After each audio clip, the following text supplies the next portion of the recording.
ठीक है भाई। तो यहाँ पर अगर आप सर्च करते हैं कैरोसेल तो बहुत सारी रेपोजिटरीज आ जाती हैं, फिर आपको उसके अंदर जो कोड अच्छा लगे आप इस्तेमाल कर सकते हैं। ठीक है, जावास्क्रिप्ट सेलेक्ट कर सकते हैं। खैर अब तो इसकी ज़रूरत नहीं पड़ती, अब तो ऑनलाइन आपके पास बहुत सारा कोड अवेलेबल होता है। ठीक है, चैट जीपीटी तो अच्छा है हमारा। ठीक है, तो खैर तो भाई गिटहब आपके पास ओपन सोर्स ठीक है प्लेटफॉर्म है। अब गिटहब के ऊपर जिस तरीके कार से कोड को पुश किया जाता है, जिस टूल से, गिटहब टूल, ठीक है, ये किस लिए होता है कि भाई आप अपना कोड अपने सिस्टम से गिटहब के ऊपर पुश करेंगे। ठीक है, उसे हम कहते हैं गिटहब टूल, और वो था आपके पास वर्जन कंट्रोल। क्या होता है भाई, ये वर्जन कंट्रोल होता है। अब आप वर्जन कंट्रोल भाई मतलब कोड को पुश दो तरीके से कर सकते हैं, गिट डेस्कटॉप से भी कर सकते हैं और गिट CMD या गिट बैश से भी कर सकते हैं। ये दो तरीके हैं आपके पास। डेस्कटॉप से आसान तरीका होता है मगर ये प्रोफेशनल फॉलो नहीं करते। ठीक है, क्योंकि गिट डेस्कटॉप आप अपने इसलिए इस्तेमाल करते हैं बस, जबकि गिट बैश क्या होता है, मल्टीपल टीम्स काम कर रही होती हैं कि भाई उसने कोड पुश किया, उसने कोड पुश किया, उसने कोड पुश किया। अब ऐसा तो नहीं कि हर किसी के सिस्टम से हम पुश करें एक रेपोजिटरी के अंदर, तो बेस्ट होता है कि आप बैश गिट बैश इस्तेमाल करते हैं। ठीक है, याद रखिएगा हम जो इस्तेमाल करते हैं ना अपने ऑफिस के अंदर, वो हम यूज़ करते हैं बिट बकेट। क्या यूज़ करते हैं भाइयों, बिट बकेट। अब बिट बकेट भी गिटहब का ही आप कह लें कि एक सॉफ्टवेयर है जिसकी मदद से हम अपने कोड वहाँ पर पुश करते हैं, सारे टीम्स वगैरह कोलैबोरेट करती हैं। गिट लैब है, गिट बकेट है, ठीक है, ये सारे क्या है, सॉफ्टवेयर है जिसके अंदर कोड को पुश किया जाता है। तो कंफ्यूज नहीं होना, आपके पास जो टूल कुछ भी आ जाए, आपको कमांड्स याद होनी चाहिए कि जो हमने कमांड सीखी थी पुश करने की कमांड्स वही होती हैं। पहले ऐड किया, फिर पुश कमिट किया, फिर ओरिजिन सेट किया, फिर पुश कर दिया। हम इसको वन बाय वन देखेंगे किस तरह हम इसको कर सकते हैं। बस ये याद रखिएगा, कोई भी आपसे पूछे गिटहब पर कोड पुश करने के कितने तरीके भाई, दो तरीके, एक गिट डेस्कटॉप और एक गिट कमांड लाइन आप कह सकते हैं CMD के थ्रू। हाँ, कभी कभार ऐसा होता है जी।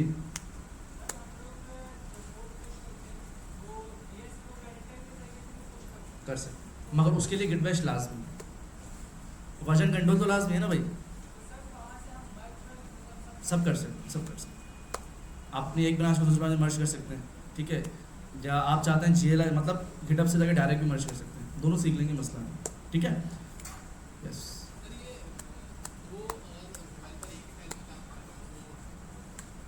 हो जाएगा। देखो आपकी अलग ब्रांच होगी, आपके दोस्त की अलग ब्रांच होगी, और एक मेन ब्रांच होगी जिसके अंदर आपका कोड पुश होगा दोनों का। आप सबसे पहले अपने दोस्त का कोड अपडेटेड लेंगे, पुल करेंगे, जैसे हम कहते हैं पुल। पुल का मतलब होता है कि मैंने एक फाइल पे काम किया, ये अभी उसी फाइल पे काम कर रहा है, मैंने अपना अपडेट कोड कर दिया, इसने अपना अपडेट कोड नहीं किया। सबसे पहले इसका काम होगा कि मेरी जो अपडेटेड फाइल है उससे पुल लेगा। पुल का मतलब जो मेरा कोड है वो अपने पास ले लेगा, देन ये पुश कर देगा। ठीक है, अगर दोनों एक साथ पुश कर दोगे तो कॉन्फ्लिक्ट आ जाएंगे। कॉन्फ्लिक्ट का मतलब होता है कि भाई इसने जो काम किया और आपने जो काम किया, दोनों लाइन से मर्ज हो रहा होगा कि भाई इस लाइन पे इसने काम किया, उसने आप किसका मर्ज किया जाए। ठीक है, तो इस चीज़ का ख्याल रखना भाई। देखो मैंने प्रोफेशनल लाइफ में बहुत हडल्स देखे, बातें सुनी।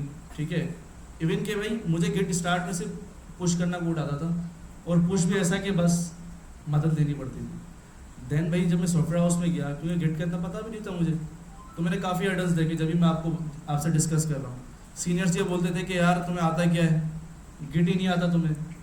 खैर मैं उस वक्त सुनता था। अब अल्हम्दुलिल्लाह ऐसा कि मैं अपने बंदों को सिखा रहा हूँ जो मेरे साथ बैठे हुए होते हैं। ठीक है, तो आपने घबराना नहीं है। अगर आपका सीनियर कहता है ना कि यार मुझसे नहीं हो, आप कहते हैं यार मुझसे नहीं हो रहा, तो आप सीनियर को बढ़ के बोलो कि अच्छा ठीक है मुझे आप समझा दें एक बार, देन इंशाल्लाह मैं नेक्स्ट टाइम मेरे साथ ऐसा नहीं होगा, मैं उस पर काम करूँगा। फिर आपको उसके ऊपर काम करना है। अपने घर आके भाई आपने टेस्ट करके पुश किया, सीखा, लर्न किया, ऐसा नहीं कि जहाँ 0 पे खड़े हुए थे वहीं आप खड़े हुए, ऐसा नहीं कीजिएगा। ठीक है, तो अल्हम्दुलिल्लाह मैंने सीखा वहीं पे ही और अच्छा सीखा। ठीक है, आप फ़ौरन कोड पुश कर देते हैं, कोई मसला नहीं। तो हम अपनी टीम के अंदर 10 से 12 बंदे जो कि सिर्फ फ्रंट एंड पे काम कर रहे होते हैं, तो क्या होता है कि हम इस तरह कोड पुश करते हैं भाई। ठीक है, ओके, तो स्टार्ट करते हैं भाई। सबसे पहले अगर भाई आपने कोड को पुश करना है, जैसे फॉर एग्जांपल मैं एक वेबसाइट पे काम कर रहा हूँ जिसका नाम है ABC वेबसाइट। ठीक है, रिपोजिटरी सबसे पहला काम है जो आपने कोड पुश करना है, जहाँ कोड पुश करना है, जिस फोल्डर के अंदर पुश करना है, उसको आपने क्रिएट करना है गिटहब पे जाकर। ठीक है, फिर बता देता हूँ, बैक आके न्यू पे क्लिक करना है आपको। जैसे ही आप न्यू पे क्लिक करेंगे आपके पास क्रिएट अ न्यू रिपोजिटरी आ जाएगी। देन आपने लिखना है भाई ABC वेबसाइट। ठीक है, जो भी आपकी वेबसाइट हो। डिस्क्रिप्शन डालना चाहें कि आप क्या क्या कर रहे हैं भाई, यू कैन क्रिएट फलाना ढिमकाना। प्राइवेट नहीं करनी, अगर प्राइवेट करेंगे तो वो ओपन सोर्स नहीं होगी, सिर्फ आप ही एक्सेस कर पाएंगे, कोई और एक्सेस नहीं कर सकता उसको, ठीक है, जब तक आप उस बंदे को एक्सेस ना दे दें कि भाई अब तुम भी एक्सेस कर लो। कुछ प्रोजेक्ट्स होते हैं कि लोग प्राइवेट रखते हैं, ठीक है, सिर्फ अपने जो दोस्त होते हैं या अपने कोऑर्डिनेटर्स होते हैं उनको एक्सेस देते हैं कि भाई सिर्फ तुम्हें पुश कर सकते हो मेरी ब्रांच के अंदर, बाकी और कोई नहीं कर सकता। तो ओपन सोर्स होती है तो आपने पब्लिक रखनी है।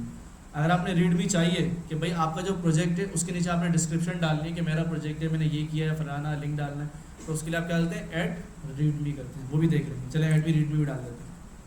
देन आप ये करना है क्रिएट रिपोजिटरी, तो आपने सिंपल एक रिपोजिटरी क्रिएट कर दी, ठीक है भाई, ये रिपोजिटरी क्रिएट हो गई, देखिए उसे रीड में भी डाल दिया कि भाई ये मेरा फलाना ढिमकाना मेरी ये बना रही, कोई आएगा देखेगा कि अच्छा ठीक है ओके ये आपके पास है। आप यहाँ पर रीड में क्रिएट होगी, कोई मसला नहीं है इससे, ठीक है। अगर आपने इसी को डाउनलोड करना है यहाँ से डाउनलोड कर लें, ठीक है। अब देखें कभी कभार ऐसा होता है, मोबाइल बंद कर दो, कभी कभार ऐसा होता है कि हैकाथॉन में मैंने देखा था बच्चे कंफ्यूज थे, सर काम तो आप गिटहब पे कैसे पुश करें, टाइम लग रहा है, फलाना ढिमकाना, ठीक है। अच्छा फलाना ढिमकाना ज़्यादा इस्तेमाल करता हूँ, ठीक है, मेरे मुंह में आ गया ब्ला ब्ला ब्ला, ठीक है। तो आप चाहते हैं कि यार अभी मेरा गिटहब भी सेटअप नहीं है, मेरे पास गिटहब डेस्कटॉप भी नहीं है, तो मैं क्या करूँ भाई, तो आपने सिंपल आना ऐड फाइल में, किस में आएंगे भाइयों, रिपोजिटरी क्रिएट करने के बाद आपने आना भाई ऐड फाइल में, अपलोड फाइल कर दिया, सही है, अपलोड फाइल कर दिया। यहाँ पर आपने सिंपल आए, आपने कोई भी कोड उठा लिया, मैंने कहा कि भाई मेरा जो प्रोजेक्ट है ABC, ये मेरा प्रोजेक्ट है, ठीक है, इसको मैंने गिटहब के ऊपर पुश करना है, तो सिंपल आपने इस फोल्डर को उठाया, यहाँ ड्रैग कर दिया, सही है, और आपने यहाँ पर कमेंट लिखा माय प्रोजेक्ट, और यहाँ पर आपने कमिट कर दिया, सिंपल। ये क्या हो गई, आपकी फाइल गिटहब के पास चलेगी। अब किसी को आपको कोड देना हो तो आप ये वाला कोड उठाकर दे सकते हैं किसी को कि भाई ये मेरे प्रोजेक्ट कोड। मगर आप सोच रहे होंगे कि यार जब इस तरह हम ड्रैग कर सकते हैं तो ये हम कमांड लाइन और डेस्कटॉप क्यों इस्तेमाल करते हैं भाई। तो याद रखिएगा, अगर यहाँ पर ड्रैग एंड ड्रॉप 100 MB से ज़्यादा हो गया तो ये नहीं कर सकते, सही है। अगर 100 MB, अगर मैं कोई प्रोजेक्ट यहाँ पर डालता हूँ, नोट कीजिएगा, कोई बड़ा प्रोजेक्ट मैं यहाँ पर ड्रैग एंड ड्रॉप करता हूँ, जैसे फॉर एग्जांपल ये वेरिएबल स्कोपिंग की या कोई फाइल देख लेते हैं, SMID का पूरा फोल्डर उठाते हैं, सही है, ये रहा आपके पास। हम आते हैं again add file, upload file, ठीक है, ये जावास्क्रिप्ट कोई ज़ैप कर लेते हैं या चल जुड़ी लाल कर लेते हैं, ये मैंने उठाया ड्रैग कर दिया, ठीक है। क्या कह रहा है, that's a lot yowza that's a lot file try to upload fewer 100 at times, मतलब भाई एट अ टाइम आप 100 फाइल्स को ट्रांसफ़र कर सकते हैं।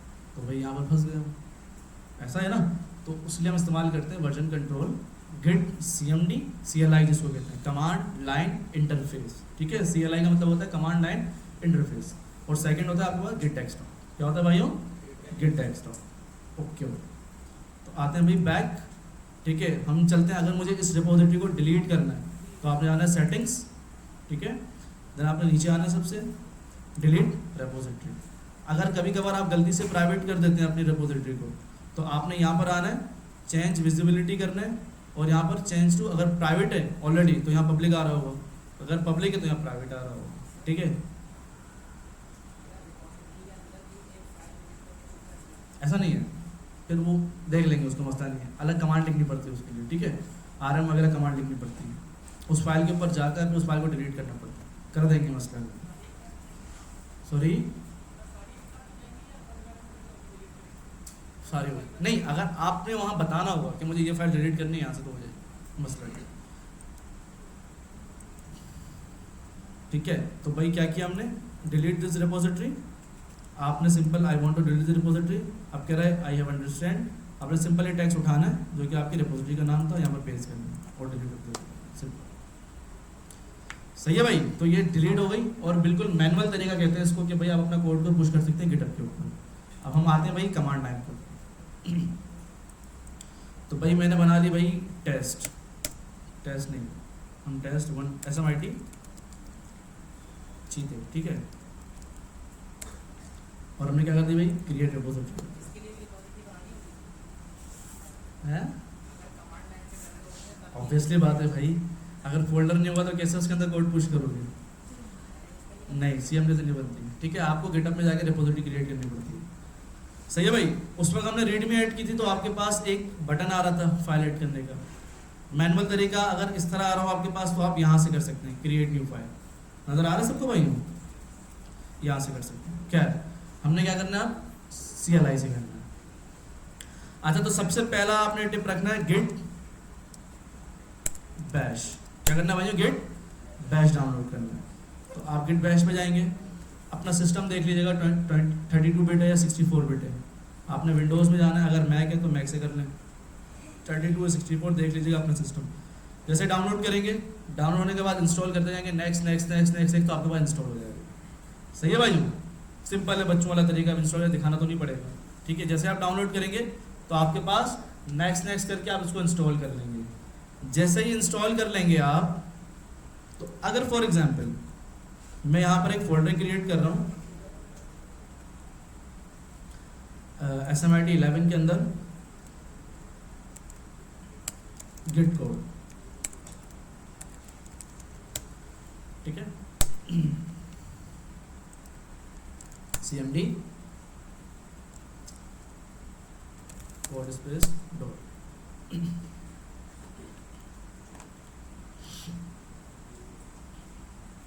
ठीक है भाई। मैंने एक फाइल बना लिया यहाँ पर index.html, इसके अंदर सिंपल एक मैंने कोड डाल दिया। टाइम लगाता है ये, क्या जब तक ये टाइम लगा रहा है, जब तक हम आते हैं अपनी रिपोजिटरी के ऊपर, ठीक है। जब आप रिपोजिटरी क्रिएट कर लेते हैं तो सबसे पहले देखो आपको बता रहा है अब create a new repository on the command line, ठीक है। तो आप सबसे पहले क्या करेंगे भाई, कह रहा है गिट इनिट करो, मतलब ये जब होगा जब आपको जो फाइल भेजनी होगी गिट बैश के ऊपर। जैसे भूल जाता तो हम बताते हैं, सही है भाई? हो गया? नहीं हो रहा?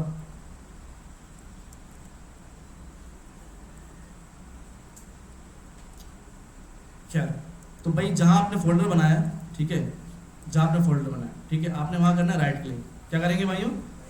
क्योंकि हमारे पास एक फाइल आ चुकी है ऑलरेडी, ठीक है। फिर हम इसको VS कोड से भी करेंगे, पहले हम यहाँ से करेंगे। आपने करना है राइट क्लिक। जैसे आप राइट क्लिक करेंगे आपके पास इस तरह दो आ जाएंगे, गिट बैश UI GUI, ठीक है, और git bash here, open git bash. जैसे आप गिट बैश ओपन करेंगे तो आपके पास ये गिट वर्जन कंट्रोल का टूल है, ये ओपन हो जाएगा।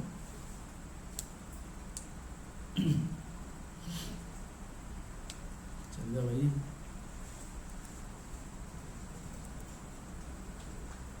चलो ये हो गया हमारे पास, ठीक है। तो सिंपल है भाई, अगर आप वहां से नहीं करना चाहते तो VS कोड में जहाँ आप खड़े में आपने खोलना है टर्मिनल। क्या बोलेंगे भाइयों? आप सिंपल भाई यहाँ माइनस करते हैं भाई, मेन्यू पे नहीं आ रहा, क्या आप क्या कहते हैं भाई, कंट्रोल और बैकट्रिक्स को क्लिक करेंगे, कंट्रोल बैकट्रिक, तो आपके पास क्या खुल जाएगा? टर्मिनल खुल जाएगा, सिंपल, ठीक है भाई। तो ये स्टार्ट होने में टाइम लगेगा आपके पास, क्या है यार, इसको हटाना पड़ेगा को पायलट से वगैरह को, ठीक है। तो इस तरह आपके पास खुल जाएगा, सही है भाई? यहाँ तक मसला है, ठीक है। आप फोल्डर से देखिए, जब मैंने फोल्डर से खोला तो मेरे पास इंटरफेस इस तरह आएगा, ठीक है, इस तरह आएगा। यहाँ पर भी कमांड लिख सकते हैं आप, मगर अगर आप चाहते हैं कि मुझे VS कोड में लिखना है तो याद रखिएगा VS कोड में डायरेक्ट नहीं लिख सकते जब तक आप गिट बैश को इंस्टॉल ना कर लें, क्योंकि वर्जन कंट्रोल लाजमी चाहिए होगा, वरना बोलेगा भाई मुझे मिला ही नहीं, ठीक है भाई। तो सबसे पहले हमें गिटहब क्या कह रहा है कि आपने अगर ये इंडेक्स वाली फाइल है, इसके अंदर आपने कोड लिखा है और उसको आप गिटहब के ऊपर पुश करना चाह रहे हैं, तो क्या रूल्स फॉलो करने पड़ेंगे? सबसे पहले तो रीडमी के लिए इसको छोड़ दें। सबसे बोला भाई गिट इनिट, मतलब भाई गिट को इनिशियलाइज करो। क्या करो भाइयों? हाँ भाइयों, इनिशियलाइज, गिट इनिट इनिशियलाइज, मतलब भाई आपकी गिट को पता चल गया जो आपका फोल्डर है, ठीक है। गिट के अंदर हमने क्या कर लिया, उसको इनिशियलाइज करके स्टार्टिंग कर लिया हमने। अब उसके बाद हम उसको कैसे बताएं कि भाई मेरे इस फोल्डर के अंदर फाइल्स मौजूद हैं? तो आपने सिंपल लिखना है गिट ऐड, अगर आपकी एक फाइल होगी तो आप यहाँ लिख देंगे ABC, पर्टिकुलर फाइल के लिए, ठीक है। अगर मैं गिट ऐड ABC करता हूँ तो बोलता है भाई ये फाइल है ही नहीं आपके पास। अगर मैं देखता हूँ गिट ऐड index.html, ठीक है, एक फाइल आपकी ऐड हो चुकी है, मतलब इस फाइल के अंदर जितना भी चेंज होगा आपकी आराम से हो जाएगी। मगर आप चाहते हैं मेरी तो बहुत सारी फाइल्स हैं, ठीक है, और सारी फाइल्स में जितना कोड लिखा हुआ मुझे सब पुश करना है, तो आप सिंपल सेकंड मेथड यूज करेंगे गेट। ये ऊपर वाला मेथड एक फाइल के लिए, अगर मल्टीपल फाइल्स होंगी तो आप लिखेंगे गेट ऐड स्पेस डॉट। तो इसका मतलब है कि जितनी भी आपकी फाइल्स होंगी सारी रीड हो जाएंगी, ट्रैक हो जाएंगी गिटहब के जरिए। सही है भाई। देन आपने कर लिया, आप स्टेटस चेक करेंगे भाई मेरी ऐड हुई या नहीं हुई, तो आप लिख देंगे भाई गेट स्टेटस। क्या लिख देंगे भाई? Git status. बता रहा है कि भाई चेंजेस टू बी कमिटेड। आपकी जो ये फाइल है, ग्रीन होने का मकसद है कि गिटहब को पता चल गया है कि आपकी फाइल क्या हो गई है, क्या हो गई भाइयों, उसको पता चल गया। अगर उसको ना पता चले वो हम कैसे बताएंगे भाई इसको अभी तक पता नहीं चला। तो मैं एक काम करता हूँ, यहाँ पर मैंने लिख दिया H1। क्या लिख दिया भाइयों? H1 ABC। सेव करते हैं भाई। अब चेक करते हैं, मैं लिख दिया भाई गेट स्टेटस। क्या कह रहा है भाई? आपकी इंडेक्स की फाइल है, उसके अंदर कुछ मॉडिफिकेशन हुई है, जो कि हमने क्या लिखा है? H1 लिखा है। तो मैं अगर फिर इसको ऐड करूंगा गेट ऐड डॉट, तो क्या हुई? ऐड हो चुकी, जो चेंजेस थी वो ऐड हो चुकी। देन मैं क्या करूंगा? गेट स्टेटस चेक कर लेते हैं भाई। ओके भाई, आपका ऐड हो चुका। सही है भाई। तो इतना काम कर लिया। सबसे पहले आपने क्या करना है? गेट इनिट इनिशियलाइज करना है। देन आपने गेट ऐड, हमेशा स्पेस डॉट ही कीजिएगा क्योंकि आपके पास मल्टीपल फाइल्स होंगी, एक फाइल नहीं होगी। ठीक है। जब आपने ऐड कर लिया, इनिशियलाइज कर लिया, अब देखते हैं भाई क्या कहता है आपके पास। ठीक है, कह रहा है कि भाई रीड में अगर जनरेट करनी है तो आप कर लें, कोई मसला नहीं है। ठीक है। गेट ये बता रहा है गेट ऐड और फाइल का नाम। ये उस सूरत में जब आपकी एक फाइल होगी, अगर मल्टीपल फाइल होगी तो क्या करेंगे? गेट ऐड क्या करेंगे? Space dot. ओके। अब बोल रहा है कि भाई कमिट करना है, ब्रांच में जाना है, ओरिजिन सेट करना है, पुश करना है, ये काम करना है। मगर आप जब न्यू होंगे, जब आप ऐड के बाद कमिट कर रहे होंगे या पुश कर रहे होंगे, तो वहां पर ये आपसे पूछेगा भाई तुम कौन हो, बताओ तो सही कि तुम कौन हो। तो आपने वहां पर दो कमांड लिखनी होती है, आपको यूजर नेम बताना होता है और आपको ईमेल बताना होता है। सही है भाई। तो मैंने यहाँ पर कमांड लिख के रखी हुई थी। ठीक है, सर्च करने से बेहतर है। क्या थी यार?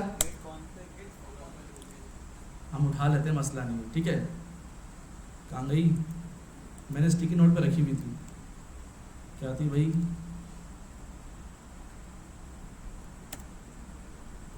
सही है भाई। सर ये भी लोड हो रहा है, स्टिकी नोट भी। ठीक है, देखिए मैंने लिखी हुई है ये रही कमांड्स। मैं यहाँ पर डाल देता हूँ ताकि आपको नजर आ जाए। ये मैं डाल दूंगा आपके पास। ठीक है, आप गूगल भी कर सकते हैं इसको। ठीक है, ये दो कमांड्स है आपके पास। ठीक है, पहली कमांड क्या है भाई आपके पास? आपने उसको बताना है git config minus minus global और आपका यूजर नेम। यूजर नेम जैसे कि भाई मेरा नाम है सादिक शाह 786, तो इसकी जगह आपने क्या लिखना होगा? आपका जो नाम होगा। और यहाँ पर आपने क्या लिखा होगा? Git config minus minus global user email. यहाँ पर जो आपने गेटअप के अंदर ईमेल रजिस्टर्ड की होगी वो लिखेंगे आप। जैसे कि आप यहाँ पर आएंगे, आपका यूजर नेम भी होगा और जो आपकी ईमेल होगी आपने वो यहाँ पर पेस्ट कर देंगे। सही है भाई। तो ये लाजमी कीजिएगा वरना आपको एरर दे देगा वो। तो मैंने भाई इसको उठाया, कॉपी किया और यहाँ पेस्ट कर दिया। सही है भाई।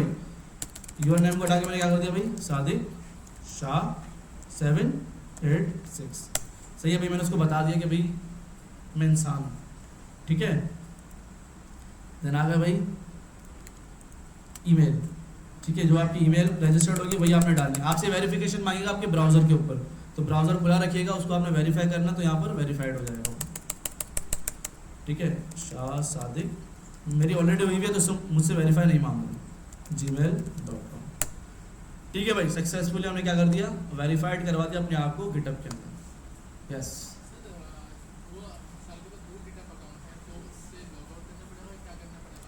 SSH की का मसला होता है, लॉग आउट करना होगा।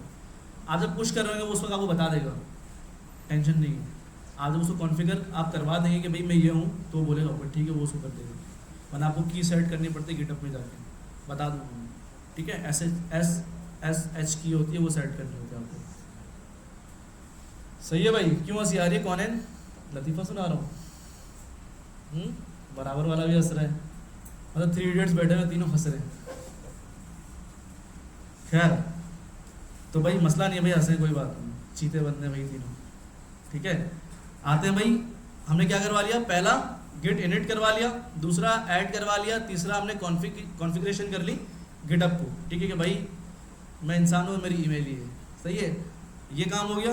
अब आपने सेट करवाना है कि आपने कोड को भेजना कहाँ है, किस फोल्डर के अंदर भेजना। ठीक है, तो भाई सिंपल आपको बता रहा है गेट रिमोट ऐड ओरिजिन, और ये आपकी वो फोल्डर का URL है जहाँ पर आपने पुश करना है। तो ये पूरी आपने लाइन यहाँ से क्या करनी है, तो अगर आप कमिट करना चाहते हैं तो पहले कमिट कर दें।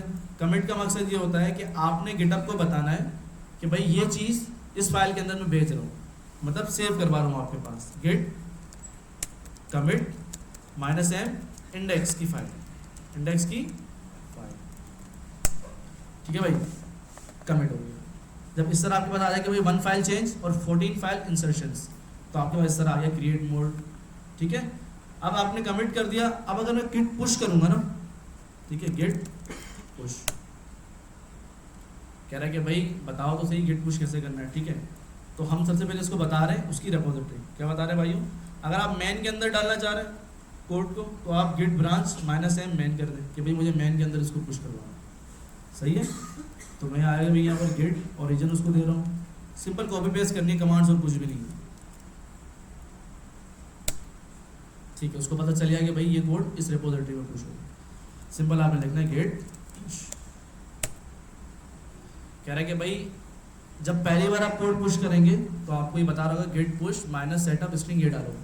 तो हमने क्या कर लेना है, इसको भाई कॉपी करना है और यहाँ क्या कर देना है, पेस्ट कर देना।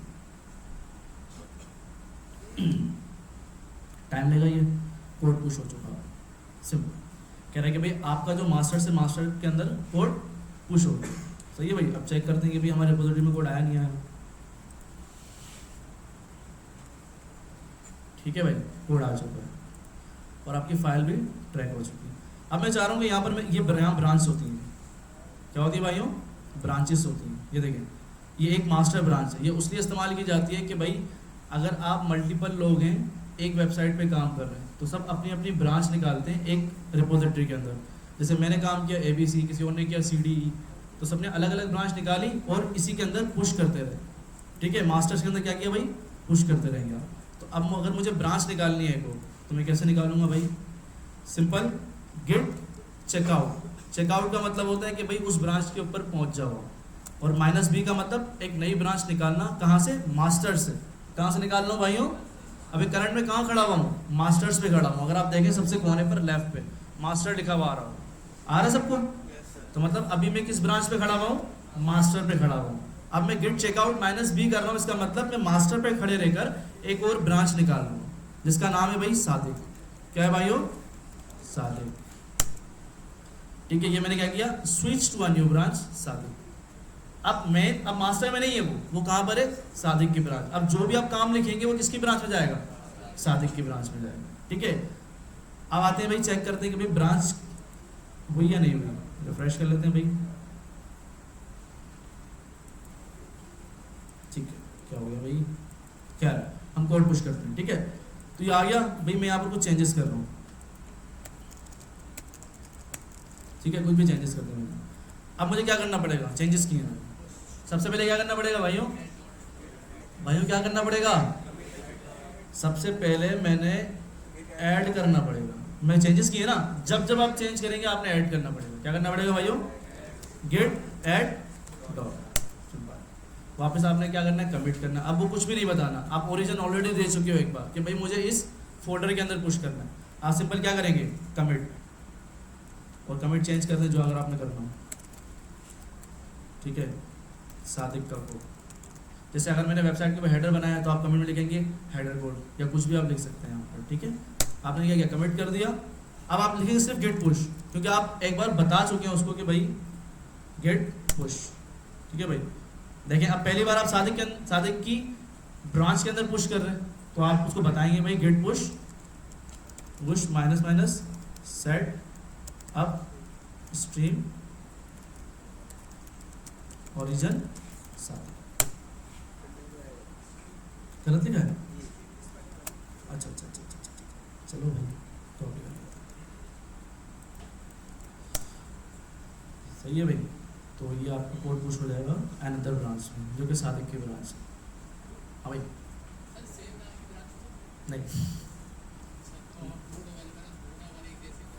नहीं, ब्रांच हमेशा अलग डिफरेंट होती है, जाहिर सी बात है। फॉर एग्जांपल एक वेबसाइट का तुम हेडर पे काम कर रहे हो, ठीक है, और तुम्हारा दोस्त किसी और उस पर काम कर रहा है, ठीक है। तो आपने कहा दोनों का अलग अलग ब्रांच का नाम हो चाहिए। हाँ, अगर एक फाइल के ऊपर काम कर रहे हो, दोनों की ब्रांचें अलग अलग हैं, तो वही पहले आपने उसका पुल लेना पड़ेगा, फिर आपने अपना कोड पुश करना पड़ेगा। ठीक है, कह रहा है कि भाई सादिक हैड रिसेंट पुशेस, ठीक है भाई, उसने अभी पुश किया है, एक ब्रांच आई है आपके पास जो कि कोड आपका पुश हुआ है, तो अब क्या करेंगे भाई, इसको अपनी मास्टर में मर्ज करेंगे, नहीं करेंगे, मतलब कोई भी आ रहा है एरर वगैरह मेरी वेबसाइट के ऊपर देख, चेंजेस किए, उसने डाउनलोड किया, कमिट कर दिया, क्या किया उसने, डायरेक्ट मेरे ब्रांच पे आगे क्या कर दिया, कमिट कर दिया। तो अब क्या करें भाई, कंपेयर एंड पुल रिक्वेस्ट चेक करते हैं। कह रहा है कि भाई इसने जो चेंज किया आपके पास, कहाँ गया, ठीक है सादिक पे आते हैं।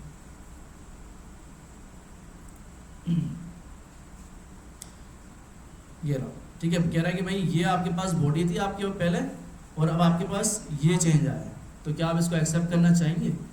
ठीक है, अगर आप एक्सेप्ट करना नहीं चाहते तो आप यहाँ से क्या करते हैं भाई, बैक जाएं, ठीक है, और बैक जाएं, ठीक है, या आप यहाँ पर आके आप इसको ड्राफ्ट कर दें कि भाई उसकी पुल रिक्वेस्ट क्या हो गई, हमने मर्ज नहीं करनी, हमने ड्राफ्ट कर दी। ठीक है, अगर आप मर्ज करना चाहते हैं तो आप यहाँ लिख दें, ओके भाई I am merging your pull request, ठीक है, देन आपने क्या कर देना है, कमिट एंड पुल कर देना। अब आप कोड चेक करेंगे तो क्या होगा, आपकी उसी फाइल के अंदर क्या आ रही होंगी, चेंजेस आ रहे होंगे। चेक करते हैं भाई, देखें ये आपका आ गया सादिक का कोड कि भाई एक पुल रिक्वेस्ट आई थी, PR का मतलब होता है पुल रिक्वेस्ट, क्या होता है भाइयों, पुल रिक्वेस्ट। कोड पे आ गया भाई, ठीक है, इंडेक्स में आ गया, ठीक है, आपके पास क्या हुआ भाई, अपडेटेड क्यों नहीं आया, चेक कर, अच्छा सही है, सादिक के ब्रांच में, ठीक है, आपको मास्टर्स के अंदर मर्ज करना पड़ता है। ठीक है, तो ये आपको उसका कोड आया कि भाई ये उसका कोड है आपके पास, सिंपल। अगर कभी आप बैठे हुए होते हैं कि यार, आप कहते हैं यार दोस्त को कि यार मुझसे नहीं हो रहा, मेरी फाइल है गिटहब पे पड़ी हुई है, इसको उठाकर अपना कोड डाल दो, मैं मर्ज कर दूँ, मगर ये गलती नहीं कीजिएगा, जब एग्जाम दे रहे हो तो पता चल जाता है कि भाई फला बंदे ने PR को मर्ज करवाया, क्योंकि आपका रिकॉर्ड मेंटेन हो जाता है वहाँ। ठीक है, अब इसे कहते हैं ओपन सोर्स, क्या कहते हैं भाइयों, गिट मर्ज लिखने हो जाएगा, लेकिन अगर हम गिटहब पे चेंज करें तो वो हमारे लोकल उस पर आ सकते हैं, नहीं, आपको पुल करना पड़ेगा। ठीक है, तो भाई ये सिंपल आपके पास क्या हो गई, पुल रिक्वेस्ट, हमने कोड को गिटहब पे भेज दिया, PR को मर्ज कर दिया, ब्रांच निकाल दी, बस सही है। yes.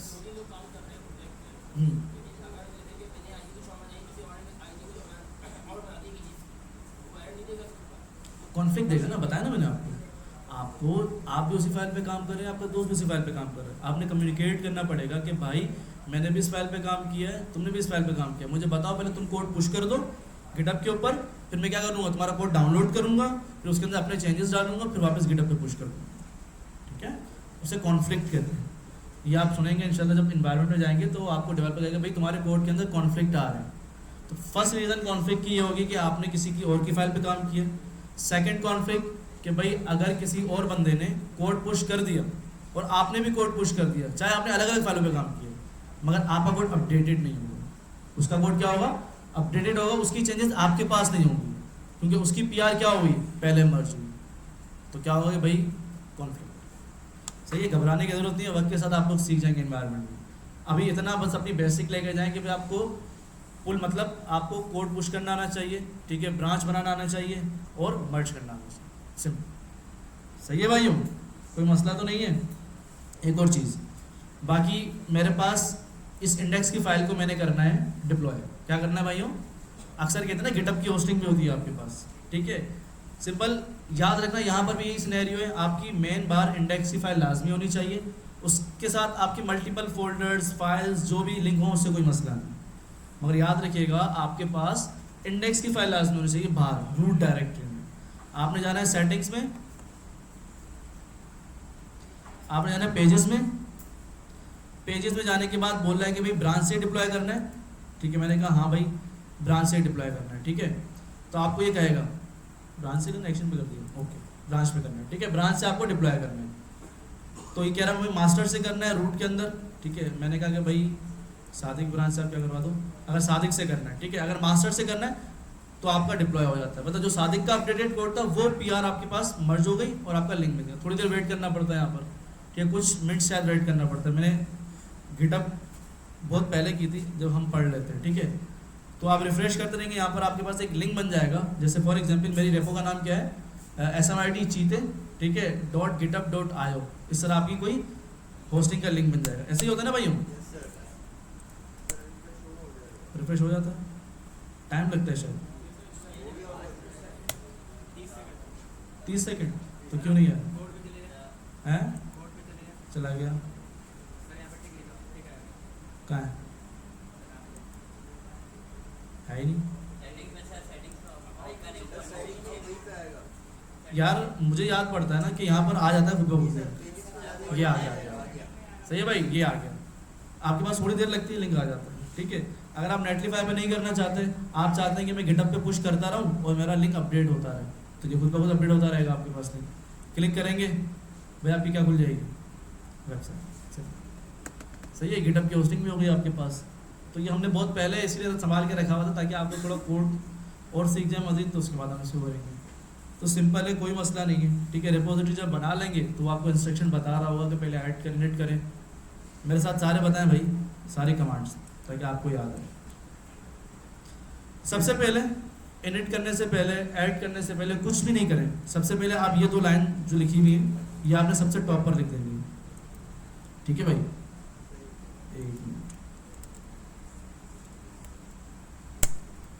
ये फाइल, ये तो आपके पास 2 लाइन्स है, git config -- global user name, और यहाँ पर अपने यूजर नेम लिख देना है आपने, और यहाँ ईमेल लिख देनी है। सबसे पहले आपने एक काम करना है, VS कोड में जहाँ आपने पुश करना है, जिस फोल्डर में आपने पुश करना है, ये 2 लाइन लिख दी। फिर उसके बाद गेट क्या करेंगे भाई, सारे बताएं भाइयों, पीछे वाले बताओ क्या करेंगे भाइयों। सबसे पहले गेट इनिट करेंगे, इनिशियलाइज। उसके बाद आपकी जितनी भी फाइल्स हैं, गेट क्या कर रहे हैं, git add space dot, simple. फिर गेट कमिट क्या करेंगे भाई, गेट कमिट -m, और यहाँ पर कमिट का नाम होगा, ठीक है, कमिट नेम होगा, सिंपल। कमिट नेम हो गया आपका। देन आपने क्या करना है, ओरिजिन ऐड करवाना है पहली बार में, कि आपने किस रिपोजिटरी के अंदर कोड को पुश करवाना है। तो गेट ऐड रिमोट ओरिजिन, और इस ब्रांच का नाम होगा, मतलब जो आपका लिंक होगा जिस रिपोजिटरी में आपने भेजना होगा उसका नाम होगा। सही है भाइयों। देन आपके पास क्या होगा, जब आपने ऐड करवा लिया, रिपोजिटरी को बता दिया, देन आपने क्या करना पड़ेगा, गेट पुश। अगर पहली बार आपकी ब्रांच होगी तो गेट अपस्ट्रीम -- जो आपकी ब्रांच का नाम होगा आपने वो करवाना होगा, ठीक है। वरना अगर हर बार अगर आप उसी में पुश करना चाहते हैं बार कोड, तो क्या होगा, उसी के अंदर पुश होगा, सिंपल पुश। अच्छा, कभी कभार एक और आपके पास सिनेरियो आता है कि आपके पास कुछ एरर्स आ रहे होते हैं, कुछ येलो कुछ रेड आ रहे होते हैं। जब आप गेट पुश करते हैं ना, कुछ येलो एरर्स होते हैं और कुछ रेड एरर्स होते हैं। वो कहते हैं कि भाई फोर्सफुली फला, ठीक है। आपने सिंपल कहना गेट पुश -f, मतलब आप फोर्सफुली उसको पुश कर दें कि भाई हमारे एंड पे कोई मसला नहीं है, आप इस कोड को पुश कर दो। सही है भाइयों, गेट पुश -f, तो क्या हो जाएगा, फोर्सफुली वो पुश हो जाएगा आपका कोड गिटहब, सिंपल। तो ये भैया आपका छोटा सा गिटहब, सही है भाइयों। बाकी ब्रांचेस के साथ खेलना वो आप एनवायरनमेंट सीखेंगे इंशाल्लाह, कोई मसला नहीं। सही है भाइयों, इनिशियल स्टेट के लिए इतना काफ़ी है आपके लिए। तो क्लियर है भाइयों, हाँ भाइयों, कोई मसला तो नहीं है, बिल्कुल बच्चों की तरह समझाया, ठीक है। मतलब फोल्डर बनाना, क्रिएट करना, मतलब एक छोटा बच्चा होता है ना उसको बताते हैं, इसी तरह बताता हूँ। क्योंकि भाई मुझे मेरा लेवल पता था कि भाई मैंने किस तरह समझा, तो मुझे आप लोगों का लेवल पता है कि भाई कुछ बच्चों को अभी भी समझ सही से नहीं आया होगा, ठीक है। वो वीडियो देखेंगे उनको समझ आ जाएगा। भाई मेरा लेवल भी ऐसा ही था, मुझे एक में समझ नहीं आता था। मैंने फिर कह रहा हूँ कि मिड ऑफ कोर्स मुझे जावास्क्रिप्ट समझ नहीं आई थी। फिर जब मेहनत की, अपने ऊपर देखा, अपने आप को, कभी भी अपने आप को कंपेयर नहीं करना किसी और के साथ कि अगर इसको आता है तो मुझे नहीं आता, आप पीछे रह जाएंगे। कंपटीशन भी नहीं करना आपने, ठीक है। हाँ, उस बंदे से आपने लर्न करना, अच्छा तुमने ये बनाया, मुझे भी बताओ, मुझे नहीं आता। ऐसे आपने शर्म फील नहीं करनी कि हम सब एक ही क्लास में बैठे हुए और एक ही कोर्स पढ़ा है, मगर उसको ज़्यादा आता है, उसको कम आता है। भाई किसी की पिकिंग पावर ज़्यादा होती है, किसी की कम होती है, ठीक है। तो किसी को डिग्रेड नहीं करना आपने, ठीक है। अगर उसको नहीं आता कोई मसला नहीं है, हम यहाँ पर सीखने के लिए बैठे हुए, आप उसको सिखा दें, आप उसको सिखा दें, वो किसी और को सिखा देगा।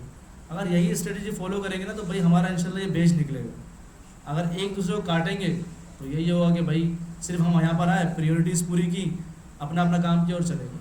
अगर आप किसी को सिखाएंगे ना भाई, आपको तादेक याद रहेगा, अगर वो सॉफ्टवेयर हाउस में भी चला गया ना तो आपको याद रहेगा कि भाई इस बंदे ने मुझे ये चीज़ सिखाई थी, माइट टू आगे काम आ जाए आपको। मगर ये सोच के आप उसी की हेल्प नहीं कीजिएगा कि मैंने इसकी हेल्प की, आगे ये मेरी हेल्प करेगा, तो ये हो जाती है खुदगर्दी या मफाद परस्ती। ऐसा नहीं करना, ठीक है। आपने भाई खुदा की रज़ा के लिए और सवाब की नीयत से आपने करना है। मैं फिर कह रहा हूँ कि भाई मैं यहाँ पर क्यों आ रहा हूँ, मेरी अलहमदुलिल्लाह सैलरी अच्छी है, मैं क्यों आ रहा हूँ, बस मेरा एक शौक है पढ़ने का। आप लोगों से भाई कोई अगर एक निकल जाता है, ठीक है, या पास निकल जाता है कि भाई सॉफ्टवेयर हाउस में एंटर हो जाता है, तो भाई उसकी तो दुआएं लगेगी, उसकी फैमिली की दुआएं भी लगेगी कि भाई किसी के तवस्सुल ये बाहर निकला। बाकी 1000 तो कुछ नहीं है भाई, 1000 में क्या है। आप लोग दिन में सिगरेट पी जाते होंगे या रेस्टोरेंट चले गए, एक वीक के अंदर आपने खा लिए।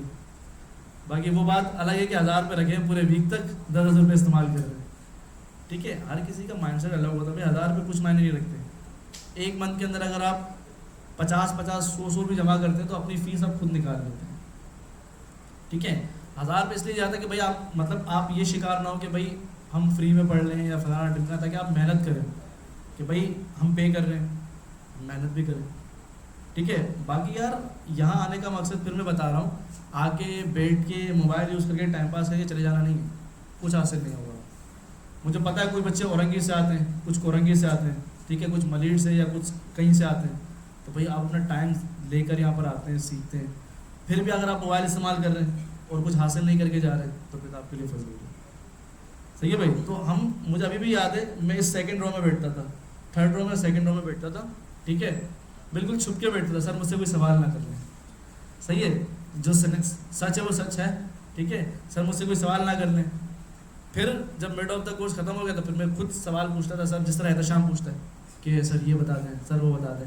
फिर सर मुझे बोलते तुम पकाओ हो, क्लास के बाद सर के पास खड़ा हो जाता था, क्योंकि भाई मुझे पता है कि भाई मैं टीचर से कुछ ना कुछ सीखूंगा।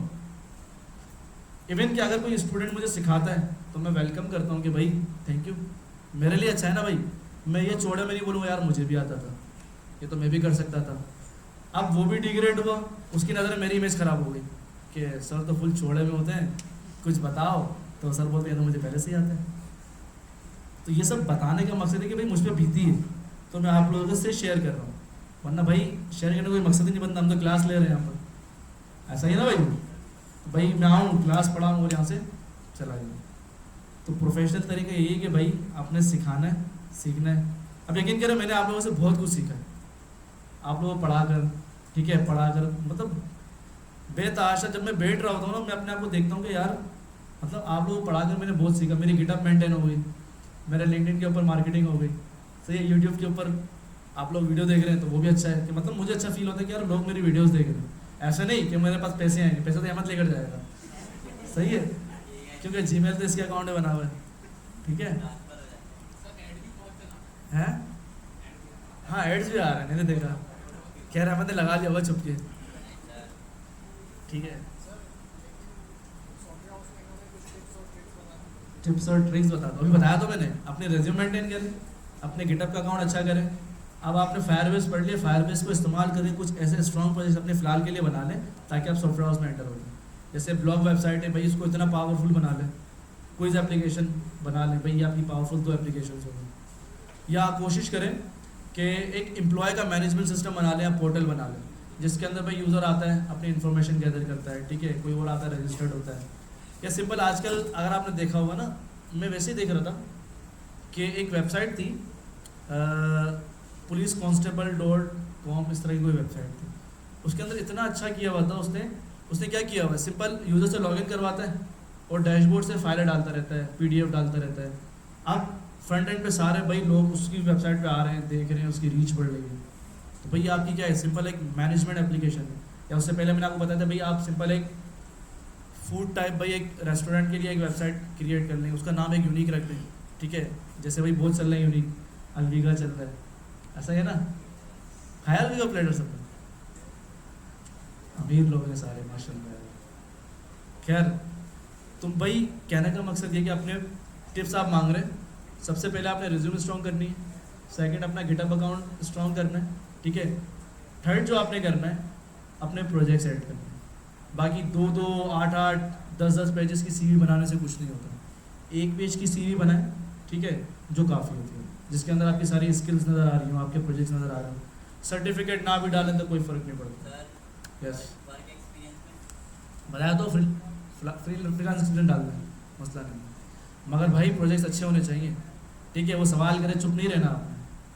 सर काफ़ी बच्चों की मैंने रिज्यूमे देखी है, मेरे दोस्त भी हैं अपने, वो क्या डालते हैं, उन्होंने बना लिया भाई एक लैंडिंग पेज, वो डाल दिया, सिंपल क्विज बनाई, इसका सिर्फ एंटर करो तो मतलब सेलेक्ट ना करो तो भी आगे जा रहा है, वो अपने प्रोजेक्ट से डाल ही दिए, ठीक है। मतलब कोई ऐसा वैलिड प्रोजेक्ट नहीं है।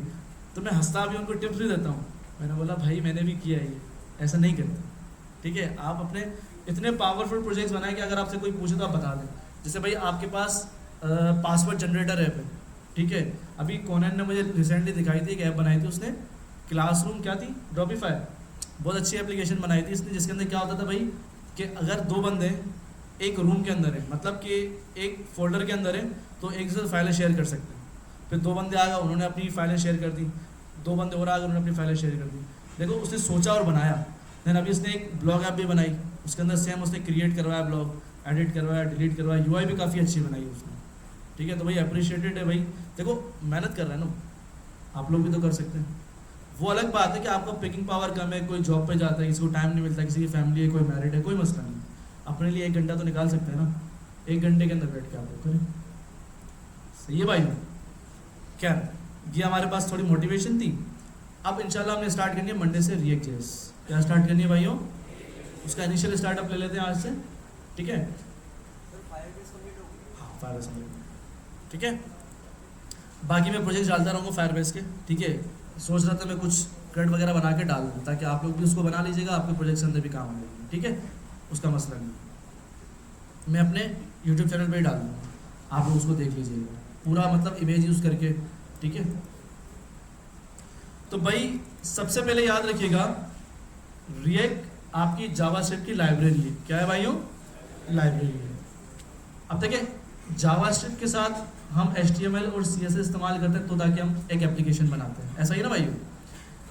जबकि रिएक्ट जेएस जावास्क्रिप्ट की लाइब्रेरी है, मतलब कि भाई रिएक्ट जेएस भी कंप्लीट नहीं है। लाइब्रेरी का मतलब होता है इनकम्प्लीट, मतलब जिसके लिए आपने कोई भी चीज़ यूज़ करनी है, जैसे राउटिंग इस्तेमाल करें, राउटिंग का मतलब होता है एक पेज से दूसरे पेज पे रिडायरेक्ट करना है आपने, तो उसके लिए भी रिएक्ट के पास अपनी राउटिंग नहीं है, तो रिएक्ट थर्ड पार्टी यूज़ करता है, रिएक्ट राउटर, जो कि थर्ड पार्टी है, तो मतलब उसके बाद अपना कोई नहीं है, वो दूसरे से क्या कर रहा है, बोरो कर रहा है, तो कंप्लीट नहीं। तो लाइब्रेरी वो होती है तो कंप्लीट नहीं होती आपके पास, ठीक है। और फ्रेमवर्क क्या होता है, तो पूरा कंप्लीट एक पैकेज होता है जिसको इस्तेमाल करके आप सब कुछ बना सकते हैं।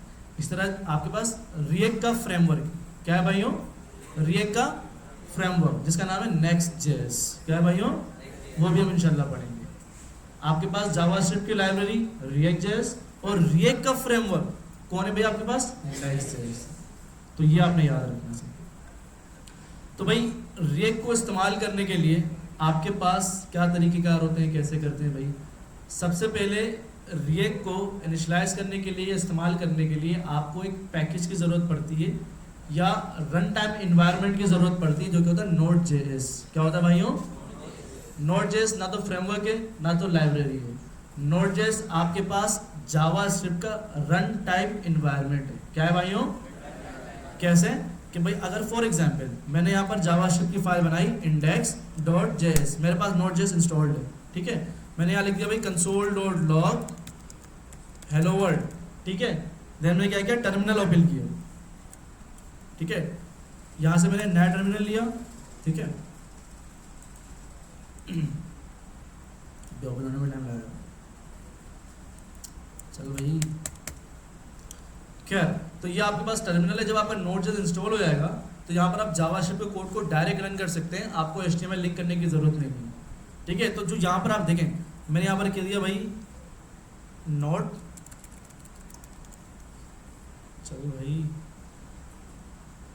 नोड index.js हेलो भाई। तो देखिए इसने रियल टाइम आपको आउटपुट दिया, हमने कहीं पे भी कोई कॉन्फ़िगरेशन नहीं की, तो इसे हम कहते हैं रियल टाइम इन्वायरमेंट। क्या कहते हैं भाइयों, रियल टाइम इन्वायरमेंट। तो Node.js मेरे पास इंस्टॉल्ड है तो उसे डायरेक्टली मुझे आउटपुट देता है। क्लियर है भाइयों, समझ आ रहा है, ओके। तो आपने सबसे पहले करना है, अच्छा Node.js है क्या, रियल टाइम इन्वायरमेंट है, जिसकी मदद से हम सारे वो रियल टाइम काम कर सकते हैं, क्योंकि React.js आपके पास एक सर्वर के ऊपर रेंडर होती है। किसमें होती है भाइयों? तो सर्वर के लिए आपको रियल टाइम इन्वायरमेंट चाहिए होता है, तो वो आपको Node.js प्रोवाइड है। सही है भाई? तो आपने लिख दिया भाई Node.js, सॉरी ब्राउज़र से React.js ब्राउज़र पे नहीं चलती, ब्राउज़र पे तो चलती है मगर उसको एक लोकल सर्वर चाहिए होता है। हाँ, वो प्रोवाइड करता है सर्वर React.js को, ये मैंडेटरी है। अगर ये नहीं होगा तो आप काम नहीं कर सकते। सिंपल भाई डाउनलोड यहाँ से Node.js करना है, वही आपने इसके अंदर भी नेक्स्ट नेक्स्ट नेक्स्ट नेक्स्ट करना है आपको। जैसे ही नेक्स्ट कर लेंगे तो आप अपने VS कोड पे आ जाएंगे। VS कोड पे कहाँ जाएंगे भाइयों? VS कोड पे आ जाएंगे। अब हमें जहाँ प्रोजेक्ट बनाना है वहाँ पर आते हैं। हम यहाँ आ गए भाई SMIT, कहाँ गया SMIT लैब, ठीक है भाई। तो हमारे React की सीरीज स्टार्ट हो रही है, तो हमने लिख दिया भाई React। सही है भाई? और इसके अंदर हम बना लेते हैं भाई हमारा आज की क्लास 8.23.204। सही है भाई? तो इसको हम खोल लेते हैं VS कोड के अंदर।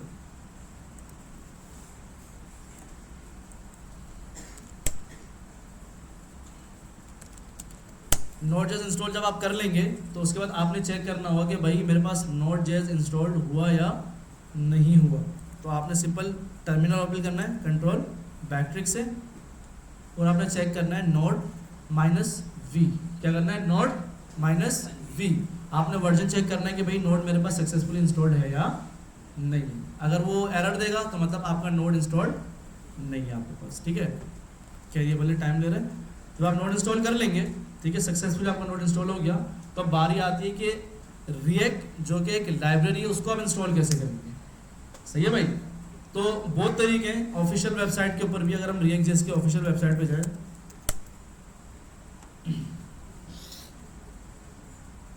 ठीक है, ये आपकी ऑफिशियल वेबसाइट है React.js की। हम सारा काम इसी से करेंगे, हम कहीं खुद से नहीं लिखेंगे। जितने भी हुक्स हैं, ठीक है, हुक्स का मतलब होता है कि भाई काम करने के तौर तरीके, उसको हम डिटेल में पढ़ेंगे, ठीक है। लर्न React, ठीक है, ये आपके पास React आ गया, ठीक है। ये बटन बनेगा इस तरह, ये हम सब बनाकर देखेंगे, कोई मसला नहीं है। इंस्टॉलेशन पे आते हैं, तो भाई कहता है कि भाई अगर आपने इंस्टॉलेशन करनी है तो जो ऑफिशियल डॉक्यूमेंटेशन में उसने बताया कि भाई आपने इस तरह React इंस्टॉल करना है। npx node पैकेज, ठीक है, क्रिएट नेक्स्ट ऐप, ठीक है। इसका मतलब है कि भाई आपके पास एक React.js की एप्लीकेशन क्रिएट हो जाएगी। बाद में आपसे नाम वगैरह पूछेगा, भाई आपने अपनी एप्लीकेशन का नाम क्या रखना है। मगर ये याद रखिएगा React.js सिंगल पेज एप्लीकेशन है। क्या है भाइयों? ये वेबसाइट नहीं है, वेब एप्लीकेशन होगी। क्या होगी भाइयों आपकी? और ये सिंगल पेज होगी आपके पास। ये ऐसे ही बता रहा है नेक्स्ट ऐप, ठीक है। आपके पास क्या हो रहा है भाई? क्रिएट हो रही है या भाई। खैर, अगर आपने सिंपल React को इंस्टॉल करना है फास्टली, जब आप इस तरह इंस्टॉल करते हैं ना, तो आपके पास आ रहा होता भाई बहुत सारी बॉयलर प्लेट्स वगैरह भी आ रही होती है। तो जो फॉलो करते हैं भाई प्रोफेशनल्स, आपने React इंस्टॉल करनी है वाइट से करनी है। किससे करनी है भाइयों? वीट बोलते हैं, वाइट बोलते हैं, पता नहीं, वीट बोलते हैं, ठीक है। ये वीट है आपके पास कि भाई एक पेज के अंदर सिर्फ आपके कंपोनेंट्स चेंज होते हैं, आपके पेजेस चेंज नहीं होते। मतलब अगर आपने होम पे क्लिक किया तो जो नीचे कंपोनेंट्स होंगे वो रेंडर होंगे आपके पास। अच्छा चलें थ्योरी भी बता देता हूँ React.js के पीछे क्या चल रही है आपके पास। भाई देखिए फॉर एग्जांपल, ये मेरा एक डिव है। क्या मेरा एक ये सिंगल डिव है, ये मेरा दूसरा डिव है। मैंने React के जरिए इन दोनों को बनाया है, सही है। अब जैसे ही मैंने एक डिव बनाया, दूसरा डिव बनाया, मेरे ब्राउजर के ऊपर दोनों शो हो गए। अब मैं अगर इस डिव को रिमूव करके स्पैन लिखूंगा तो अब React.js इसको रेंडर नहीं करेगा, बस देखेगा कि भाई जो मेरे पास अभी चेंज आया है, डिव हट के स्पैन आया है, बस उसको वो चेंज करेगा। बाकी जो सेम होगा सेम रहेगा। आपका हेडर बना हुआ है, हेडर एक बार बन गया, अब अगर आप उसमें चेंजेस करेंगे तो वो रेंडर होगा, वरना वो कंटिन्यूस हेडर भी सेम रहेगा, फुटर भी सेम रहेगा। सिर्फ सेंटर का क्या होगा, कंटेंट चेंज होता रहेगा। होम पे क्लिक करेंगे, होम का कंटेंट, अबाउट पे क्लिक करेंगे, अबाउट का कंटेंट, क्योंकि हेडर फुटर तो चेंज ही नहीं होगा, क्योंकि हमने यहाँ देखा कि एक हेडर सेम ही है, हम सिर्फ क्या चेंज कर रहे हैं, उसका कंटेंट चेंज कर रहे हैं, सही है। अब ये जो चेंजिंग पर्पस है ना, जो चेंज कर रहा है, इसे हम कहते हैं रिकंसाइलेशन। क्या कहते हैं भाइयों? रिकंसाइलेशन। इस प्रोसेस को कहते हैं रिकंसाइलेशन। मतलब ये आपके पास एक डॉम होता है, जिसे हम कहते हैं वर्चुअल डोम। क्या कहते हैं भाइयों? वर्चुअल डोम आपके पास वो होता है कि आपके पास जो करंट चेंज आया है सिर्फ उसी को ही अपडेट करते हैं, और ये जो प्रोसेस होता है इसे हम कहते हैं रिकंसाइलेशन। क्या कहते हैं भाइयों? याद रखिएगा, इंटरव्यूअर पूछते हैं, ठीक है, कि वर्चुअल डोम क्या होता है, कि किस तरह काम करता है, ठीक है। बाकी जिस तरह हम आगे बढ़ते रहेंगे हुक्स वगैरह को आपको बताता रहूँगा मैं, ठीक है। जो मेरा एक्सपीरियंस है मैं आपको शेयर करता रहूँगा इंशाल्लाह। तो रिकंसाइलेशन कॉन्सेप्ट को इस्तेमाल करते हुए क्या होता है, React.js आपके कंपोनेंट्स को रेंडर करता है या चेंज करता है। रेंडर का मतलब क्या है? रन करना। क्या होता है भाइयों? रन करना। वाइट पे आते हैं भाई। सिंपल कह रहा है गेट स्टार्टेड, तो आपने गेट स्टार्ट करना, ठीक है, ठीक है। यहाँ कह रहा है कि भाई npm का मतलब है नोड पैकेज मैनेजर। क्या है भाई ये नोड पैकेज? जो कहाँ से मिलेगा आपको? Node.js से मिलेगा, सही है। कह रहा है भाई npx, ठीक है, ये बाकी तरीके कार होते हैं, yarn भी होता है, npm होता है, bun भी होता है, ठीक है, मगर आपने npm को फिलहाल फॉलो करना है, बाकी yarn हम बाद में देखेंगे। npm create void @latest, मतलब void से क्रिएट करना, और @latest का मतलब जो करंट वर्जन चल रहा होगा वो इंस्टॉल करेगा आपके पास। ये हम React की इंस्टॉलेशन कर रहे हैं, ठीक है। इसको क्या करना है, आपने कॉपी पेस्ट करना है, यहाँ आना है, ठीक है, और सिंपल आपने यहाँ क्या कर देना है, Ctrl+V, एंटर मारना, ठीक है। जब Node.js इंस्टॉल कर लेंगे उसके बाद ये आपने करना है, ठीक है भाइयों। तो ये कुछ आपके पास मिनट्स लेता है, ठीक है। कह रहा है कि भाई ओके प्रोसीड, यस बाय लिख के आपने इसको स्टार्ट करना है। तो आपके पास विद इन मिनट्स ही आपके पास, अगर आपकी इंटरनेट स्पीड अच्छी है और आपका सिस्टम की कॉन्फ़िगरेशन अच्छी है तो फौरन आपके पास इंस्टॉल हो जाती है, ठीक है। तो ये जैसे इंस्टॉल हो जाएगी तो उसके बाद हम इसको आगे देखते हैं। तो भाई आपके पास जब React.js इंस्टॉल हो जाएगी तो उसके बाद हम देखेंगे भाई किस तरह हम इसके ऊपर अंदर काम कर सकते हैं। हम इसके आते हैं प्रोफेशनल डॉक्यूमेंटेशन के अंदर, ठीक है, क्विक स्टार्ट। अगर मुझे बटन बनाना, ये देखें, सिंपल मैं एक फंक्शन बनाऊंगा, फंक्शन के अंदर रिटर्न करवाऊंगा और उसके अंदर HTML लिखूंगा, सही है। जावास्क्रिप्ट के अंदर मैं क्या लिखूंगा, HTML लिखूंगा, और इसे हम कहते हैं JSX। क्या कहते हैं भाइयों? JSX। अगर मैं जावास्क्रिप्ट के अंदर HTML को लिख पा रहा हूं तो उसे मैं कहूंगा JSX, ठीक है, समझ आ रहा है भाइयों? JSX, जावास्क्रिप्ट XML, ठीक है। तो जावास्क्रिप्ट के अंदर आप क्या लिखते हैं भाई? HTML लिखते हैं, सॉरी बताता इंस्टॉल हो जाए उसके बाद बताता हूँ, ठीक है। कह रहा है कि भाई प्रोजेक्ट नेम बताओ, मैंने कहा भाई SMIT बैच 11। कैसे करना भाई? वैनिला जावास्क्रिप्ट से करना है, व्यू से करना है, React से करना है, प्रैक्टिस स्लाइड, ये सारे अलग अलग पढ़ा। हमें किससे करना है भाई? React के करना है, ठीक है भाई। टाइपस्क्रिप्ट के साथ करना है या नॉर्मल करना है, हमने कहा सिर्फ अभी फिलहाल जावास्क्रिप्ट कर लो। अब कह रहा है कि भाई आपका इंस्टॉल हो चुका है, ये कमांड आपने फॉलो करनी है। CD का मतलब चेंज डायरेक्टरी, मतलब आप अभी कहाँ खड़े हुए हैं? 8/23/2024 पे खड़े हुए, मगर हमने एक फोल्डर कहाँ बनाया था? उसके अंदर बनाया था, सही ना भाइयों? कौन सा फोल्डर? SMIT batch 11। तो CD SMIT बैच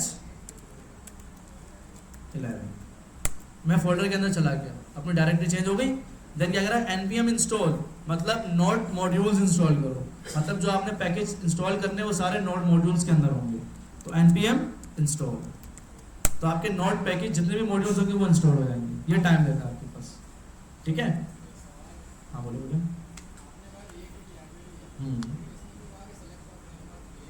कहाँ है?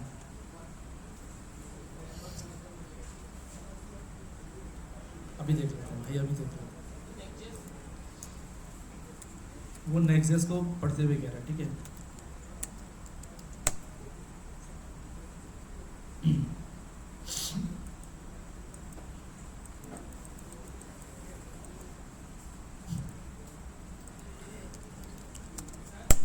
यस,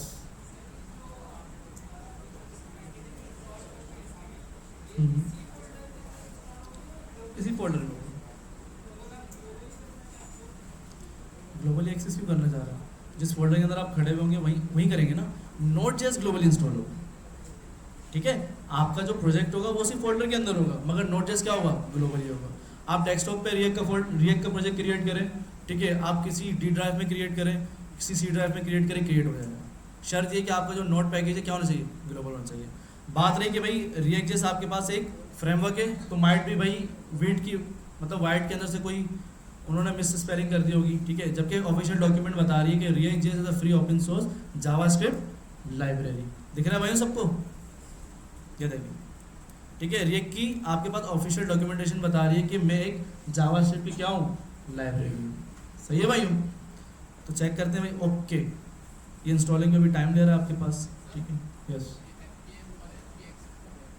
यार, बस स्पीड का फर्क होता है और कुछ भी नहीं है। एनपीएक्स आपके पास ग्लोबली आपका ये कह लेंगे, जिस तरह उन्होंने अभी बात की कि आपकी रिएक्ट ग्लोबली इंस्टॉल हो जाती है, उससे कोई फायदा ही नहीं है क्योंकि उनको फोल्डर के अंदर ही एक्सेस करना है, ठीक है। बिल्कुल बिल्कुल, हर बार हर प्रोजेक्ट के लिए एक नया आपने ऐप क्रिएट करनी पड़ेगी। हाँ भाई।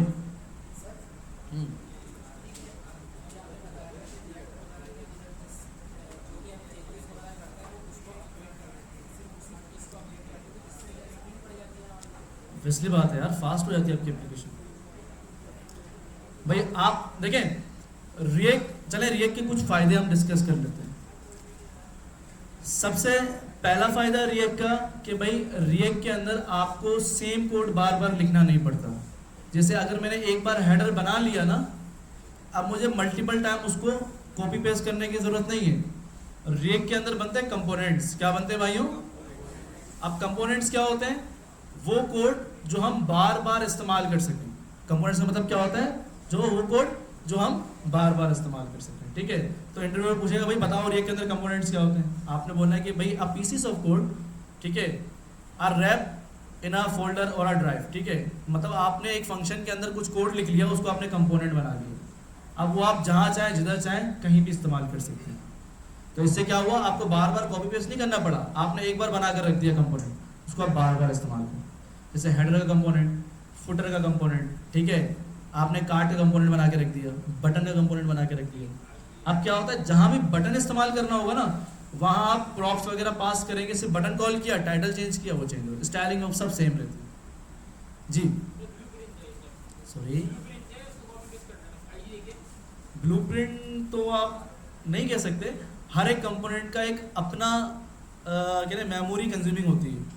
ब्लूप्रिंट क्या होता है कि भाई आपके पास कॉपी पेस्ट कर दिया, ठीक है, रिकंसाइलेशन का कॉन्सेप्ट होता है इसके अंदर, ठीक है। अगर ब्लूप्रिंट होता कॉपी पेस्ट तो बात तो वही आ गई ना। ब्लूप्रिंट का मतलब क्या होता है? कॉपी पेस्ट, कि हमने एक चीज़ को दूसरे के अंदर कॉपी पेस्ट कर दिया।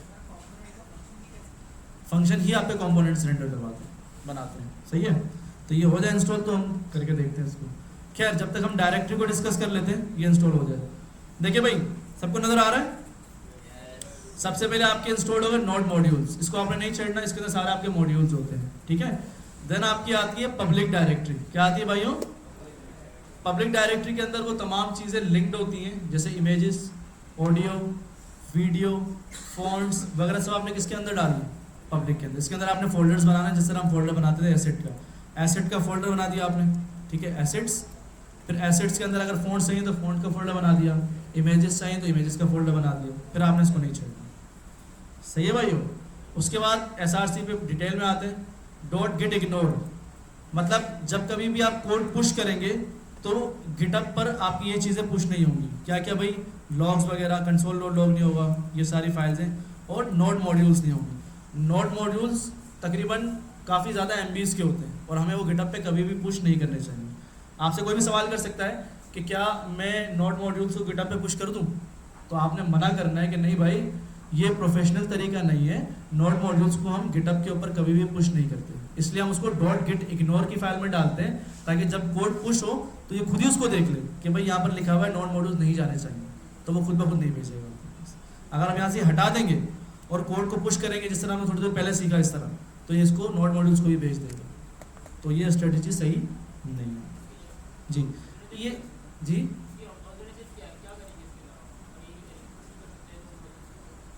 मतलब ठीक है, नोड मॉड्यूल्स का बेसिकली काम है आपकी ऐप को रन करना। जब आप नोड मॉड्यूल्स गिटअप पे नहीं भेजते, और याद रखिएगा कि आपने एक ऐप बनाई रिएक्ट की, आपने गिटअप पे पुश कर दी, अब मैं उसको डाउनलोड करूँगा, पुल करूँगा और फिर से npm इंस्टॉल चलाऊँगा, ताकि जो नोड मॉड्यूल्स है मेरे पास फिर से आ जाए। जब नोड मॉड्यूल्स मिल जाएंगे तो रिएक्ट चल जाएगी, सही है। इसलिए नहीं डालते हम नोड मॉड्यूल्स, कि हम इजीली भाई जब डाउनलोड कर लेंगे कोड वो भी आराम से हो जाए, फिर हम npm इंस्टॉल करेंगे, नोड मॉड्यूल्स फिर से आ जाएंगे आपके पास। सही है। ESLint के अंदर क्या होता है कि भैया आपको बता रहा होता है कि कौन सी फाइलें हैं जो रिस्ट्रिक्टेड करनी है, इसके अलावा आप कोई फाइल नहीं बना सकते। ESLint को हम बाद में डिटेल में देखेंगे, ठीक है। बस ये समझते हैं ESLint आपके पास वो फाइल होती है जिसके अंदर आप ये करते हैं कि अगर आपने console.log गिटहब पुश में नहीं जाना चाहिए तो ESLint में लिखते हैं कि भाई console.log जब मैं पुश करूँ तो मेरी फाइल से अंदर से console.log नहीं जाना चाहिए। तो ESLint के अंदर वो तमाम आपकी सिनेरियोज होते हैं जो कि आप गिटहब के ऊपर रिस्ट्रिक्ट करवाते हैं कमिट करते हुए, ठीक है। और गिट इग्नोर में क्या होता है, वो फाइल जो आपने भेजनी ही नहीं। ESLint क्या करता है, कमिट करने से पहले ही उसको रिस्ट्रिक्ट कर देता है कि भाई आपने ESLint में लिखा हुआ है, अब मैं नहीं भेजूंगा इसको। जी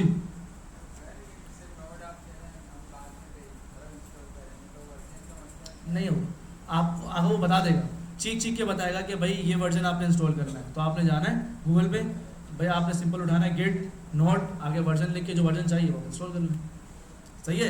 अक्सर होता है कि मैंने 1 साल पहले काम किया था एक रिएक्ट की एप्लीकेशन के ऊपर, उस वक्त नोड मॉड्यूल्स अपडेटेड नहीं थे। अब आप 2024 में काम कर रहे हैं तो क्या होगा, नोड मॉड्यूल्स चेंज हो चुके होंगे।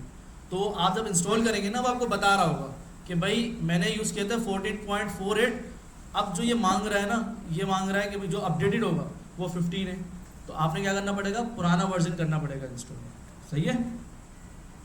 index.html ये आपकी रूट फाइल होती है, जिस तरह आपकी नॉर्मल इंडेक्स फाइल होती है ना, ये आपकी रूट फाइल होती है। आप टाइटल चेंज करना चाहते हैं, यहाँ आप लिखते हैं भाई माय ऐप, सही है, ये चेंज हो गई। देन आपके पास एक जावास्क्रिप्ट लिंक है। अब आपके पास जो मैंने अभी थोड़ी देर पहले कहा था ना, आपके पास एक डॉम होता है जो कि हम इसको क्या कहते हैं, वर्चुअल डॉम। ये देखिए आईडी दी हुई है, इसको इसने गेट किया होगा और इसके अंदर पुश किया होगा कोड सारा, जितना भी कोड आता रहेगा इसके अंदर पुश होता रहेगा, ठीक है। वो किस तरह होगा वो भी हम चेक करते हैं। तो ये सिंपल आपने इसने क्या किया, एक स्क्रिप्ट की फाइल बनाई है, कहाँ से लिंक किया है इसने डॉम को, src main.jsx के इस फाइल के अंदर इस रूट आईडी के साथ कुछ खेला गया है। सही है भाइयों, समझ आ रहा है ना, ओके हो गया। अब बाकी पैकेज.log, ठीक है, इसके अंदर आपके पास सारे वर्जन वगैरह डिफाइन किए जाते हैं, ठीक है। अब बाकी जो आती है पैकेज.json, ये बहुत ही इंपॉर्टेंट फाइल होती है। मतलब आप अपनी इस रिएक्ट एप्लीकेशन के अंदर कितनी मतलब कितने आपने थर्ड पार्टी टूल इस्तेमाल किए। अगर आप इमेज कन्वर्टर करना चाह रहे हैं तो उसके अंदर पैकेज आ रहा होगा कि भाई ये आपने फला पैकेज इस्तेमाल किया थर्ड पार्टी से। अगर आपने राउटर इस्तेमाल करना है तो इसके अंदर आ रहा होगा। तो पैकेज.json कोई भी पूछे क्या होती है, आपने कहा मेरी एप्लीकेशन के अंदर जितने भी वर्जन्स होंगे या जो भी थर्ड पार्टी मैंने चीज़ें इस्तेमाल की होंगी वो इसके अंदर आ रही होगी। पैकेज का मतलब ये है कि थर्ड पार्टी पैकेजेस। सही है भाइयों, ये आपको डिपेंडेंसीज बता रहा होता है कि भाई अभी हमारे पास क्या रिएक्ट है, रिएक्ट डॉम ऑलरेडी इसने इंस्टॉल किया हुआ है, ESLint, टाइपस्क्रिप्ट, फ्ला, ठीक है। रीडमी आपके पास सिंपल इसके अंदर प्रोजेक्ट की डिटेल लिखी हुई होती है और ये white.config होती है, इसके अंदर कॉन्फ़िगरेशन हुई होती है सिंपल। अब जो मेन आपका काम होता है SRC का, किसका होता है भाइयों, सोर्स फोल्डर, इसके अंदर आपका सारा काम होता है। एसेट आप चाहे इसके अंदर डिलीट करते हैं, कोई मसला नहीं, ज़रूरत नहीं है इसकी। मेन आपका काम होता है app.jsx, क्या होता है भाइयों, और main.jsx। ये देखें वहाँ उसने आईडी गेट की थी, हाँ भाइयों, ये देखें get element by ID, root उसने गेट कर लिया और उसने क्या कर दिया, रेंडर का मेथड इस्तेमाल किया और उसके अंदर पूरी एप्लीकेशन को उसने यूज़ कर लिया। स्ट्रिक्ट मोड का मतलब कि भाई आप कोई भी चीज़ रिस्ट्रिक्ट कर दी कि भाई आप कोई भी चीज़ नहीं लिख सकते, मतलब अनशन नहीं लिख सकते कोई भी, तो उसने रिस्ट्रिक्ट मोड लिखकर उसने क्या कर दिया, ऐप के अंदर डाल दिया।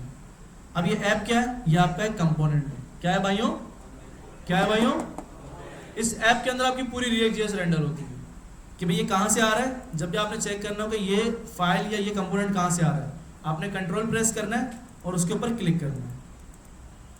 ये देखें, ये रहा, बस ये आपकी कह लें कि भाई एक किस्म से आपकी पूरी एप्लीकेशन की मेन फाइल होती है। जैसे आपकी index.html होती है ना, ये आपकी मेन फाइल होती है। इसके अंदर कंपोनेंट्स आपके रेंडर हो रहे होते हैं, जितने भी कंपोनेंट, हेडर, फुटर, सब इसके अंदर रेंडर हो रहे हैं। ये आपकी वो पेज है जो आपका सेंटर में नज़र आ रहा होता है। अब देखते हैं कि भाई हो चुका है नोड मॉड्यूल इंस्टॉल या नहीं हुआ, ठीक है, हो गया। इसको रन करने के लिए आपने उसने क्या बताया था हमें, ठीक है भाई, कहा था कि भाई इंस्टॉल हो गया, क्या चलाना है, npm run dev।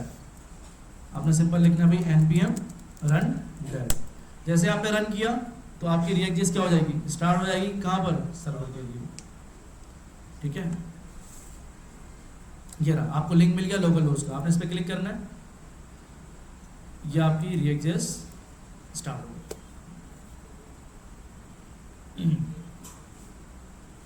आप उसको ब्राउजर में डायरेक्ट क्लिक करके नहीं चला सकते, आपको लोकल सर्वर चाहिए। ये आपकी React.js स्टार्ट हो गई। ये आपकी पहली एप्लीकेशन का पहला पेज है जो आपको नज़र आ रहा है सामने, सही है भाई। तो ये React.js है सिंपल आपके पास। तो आपका टास्क ये है कि भाई आपने सिंपल Node.js को इंस्टॉल करना है और वाइट के जरिए React का ऐप क्रिएट करनी है जी सर ये पूरा JSX से बना पूरा। अब देखें, ये देखें, अगर इसके अंदर मैं चेंजेस करता हूँ, फॉर एग्जांपल लिखी हुई HTML ही होगी, मैंने इसको यहाँ से रिमूव कर दिया, तो चलिए अभी रिमूव नहीं कर रहे, इसकी हम कस्टमाइजेशन नेक्स्ट क्लास में करेंगे, आप लोगों के ऊपर से आउटफ्लो चलाएगा। बस आपने ये काम करना है कि React.js को इंस्टॉल करके आना है लास्ट में, और नेक्स्ट क्लास में भैया आपने चले इसी में कर लेंगे मसला नहीं। देखिए इसके अंदर कोड क्या लिखा हुआ है, एक फंक्शन बनाया हुआ है, इसको अभी छोड़ दें। इम्पोर्ट एक्सपोर्ट तो पता है ना आपको? हाँ भाइयों, सबसे पहले लिखा हुआ है इम्पोर्ट करना है किसको? यूज स्टेट को। किसको करना है भाइयों? यूज स्टेट को अभी हमें ज़रूरत नहीं है, इसको हम क्या करते हैं फिलहाल हटा देते हैं, इसको हम डिटेल में पढ़ेंगे, ठीक है भाई। तो ये बटन काउंटर भी हटा देते हैं भाई, इसकी भी ज़रूरत नहीं है। अब देखिए मैंने सेव किया, मैं अपने ब्राउज़र पे आ रहा हूँ, ठीक है, चला गया, कोड लिखा हुआ था क्या हुआ? चला गया, रियल टाइम आपको अपडेट हो गया। अब मैं फिर कंट्रोल Z करता हूँ, जो मेरा कोड था सेव किया मैंने, सेव किया, अब चेक करिएगा, ठीक है, ये देखिए रियल टाइम अपडेट, ठीक है। आप कुछ नहीं कर रहे, आप बस कोड को चेंज कर रहे हो, यहाँ पर रियल टाइम अपडेट हो रहा है आपके पास। तो ये आपको देखें, अभी उसने चेंज क्या किया, पूरे किसी को भी चेंज नहीं किया ना, आपका पेज नहीं लोड हुआ, उसने बस उस पार्ट को चेंज किया जो कि हमने रिमूव किया था, सही है भाई। अब हम करते हैं भाई सिंपल, उन्होंने क्या किया भाई, यूज स्टेट इंपोर्ट किया, React को छोड़ दें, React का लोगो उन्होंने इंपोर्ट किया कहाँ से? एसेट के अंदर जाके, React के अंदर जाके SVG से इंपोर्ट किया। हमने किया था ना कि भाई हमने फायरबेस में एक्सपोर्ट किया था, फिर यहाँ इंपोर्ट किया था, तो यहाँ पर React के पास ऑलरेडी एक मौजूद है, उसने कर दिया इंपोर्ट ऐप CSS, ठीक है। अब सिंपल हम क्या करते हैं, अगर मैं इसको बिल्कुल कट कर देता हूँ, सारा कोड क्या कर दिया मैंने? रिमूव कर दिया। सेव करते हैं भाई, चेक करते हैं भाई क्या हुआ, सेव किया हमने, ठीक। टाइम क्योंकि मेरा यार सिस्टम भी स्लो है, इंटरनेट भी स्लो है, देखिए सब चला गया, आपका मेन पेज था भाई, सब गायब हो गया। अब करना क्या है भाई, ये आपकी मेन डायरेक्टरी है, ठीक है। याद रखिएगा सबसे पहले React के अंदर आपके पास फंक्शन के अंदर HTML लिखी जाती है, तो आपको पता है। तो सबसे पहले हम क्या क्रिएट करेंगे, एक फंक्शन क्रिएट करेंगे जिसका नाम क्या होगा? ऐप। क्या होगा भाइयों? क्योंकि वो पीछे हमने कंपोनेंट किस नाम से कॉल किया हुआ है? ऐप नाम से कॉल किया हुआ है, ऐप, ठीक है। और ये आपका सिंपल फंक्शन है जी, एरो फंक्शन बना सकते हैं। ये देखें पहले इन्होंने किस तरह बनाया हुआ, ये देखिए, देखिए इन्होंने फंक्शन किस तरह बनाया भाइयों, फंक्शन ऐप और इसके अंदर कर्ली ब्रैकेट। हम एरो फंक्शन बना लेते हैं, कॉन्स्ट ऐप, कोई मसला है भाई उसके अंदर, क्या कर देंगे भाई? रिटर्न। क्या कर देंगे भाइयों?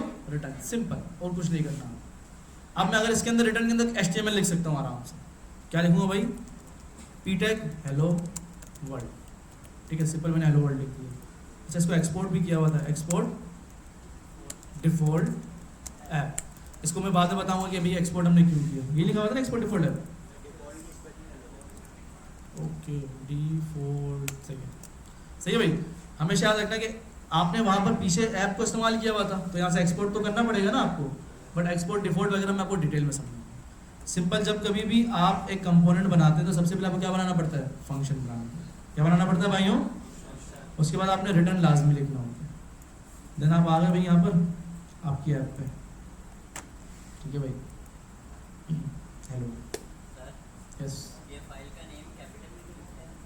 यार असल में जब इंपोर्ट और एक्सपोर्ट करते हैं ना, तो उस वक्त आपको इंपोर्ट एक्सपोर्ट में आसानी रहती है, जब भी हम फाइल का नाम कैपिटल में रखते हैं, सही है भाई। तो अभी आप बस दिमाग में इतना जोर ना दें, कंपोनेंट रेंडरिंग हम इंशाल्लाह मंडे को फिर से बिल्कुल डिटेल में सीखेंगे।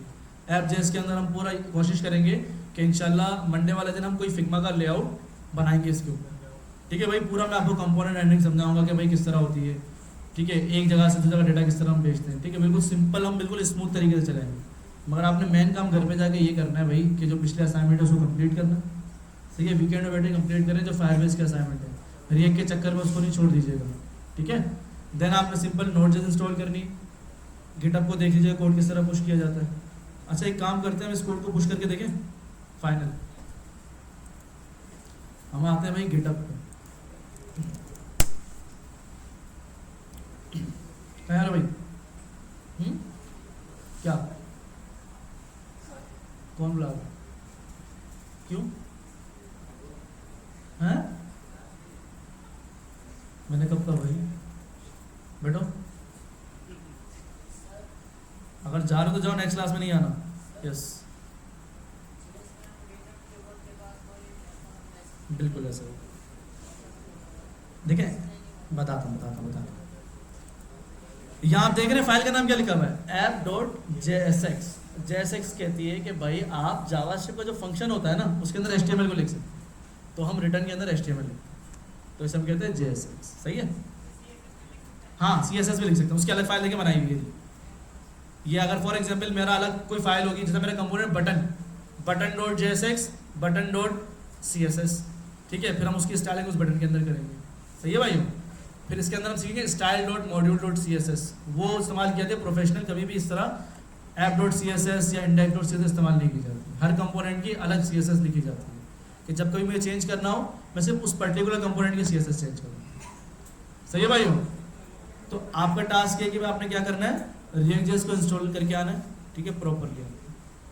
सही है भाइयों, और हम काम करेंगे CSS नहीं लिखेंगे, हम लिखेंगे Tailwind CSS। क्या लिखेंगे भाइयों, Tailwind CSS, ताकि हमारा एक और CSS का फ्रेमवर्क भी हैंड्स ऑन एक्सपीरियंस हो जाए कि भाई Tailwind के अंदर किस तरह काम करते हैं। सही है भाइयों, बाकी हम लास्ट कोड पुश करते हैं और क्लास एंड करते हैं। भाई मैं एक न्यू रेपो बना लेता हूँ जल्दी, फिर मैं डिलीट कर दूंगा। क्लास में बैठे बैठे किसी बंदे ने मुझे फॉलो कर लिया। कौन है? मोहम्मद हसन। हाँ भाई, क्लास में बैठा हुआ है कोई? चलो खैर, रिएक्ट ऐप, ठीक है, क्या कर देंगे भाई, सिंपल क्रिएट रेपोजिटरी। सिंपल मैं इसके अंदर आ जाता हूँ, अभी मैं इसको यहाँ से खड़ा हुआ ऑलरेडी, ठीक है, इसको बंद कर देता हूँ, इसके अंदर आ गया, फोल्डर के अंदर डाल चले जाए, ठीक है, वरना CD करके भी आप जा सकते हैं। मैंने कर दिया भाई CMD कोड स्पेस डॉट। सही है भाई, रेपो मेरी बन चुकी है, हाँ बन चुकी है।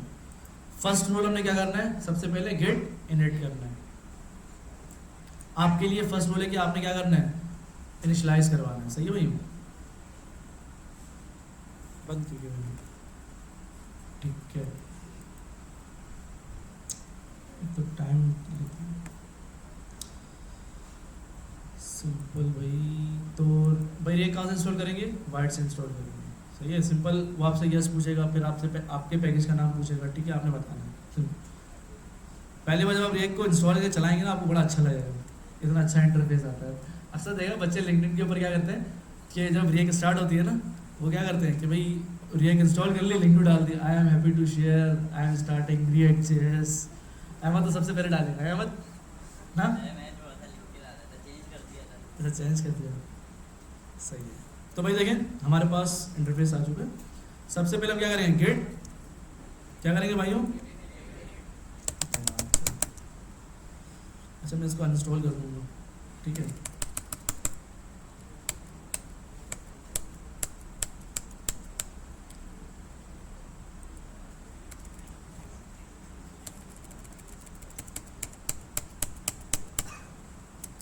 असल में जब प्रोसेसेस मल्टीपल चल रहे होते हैं ना, तो ये थोड़ा बौखला जाता है। आप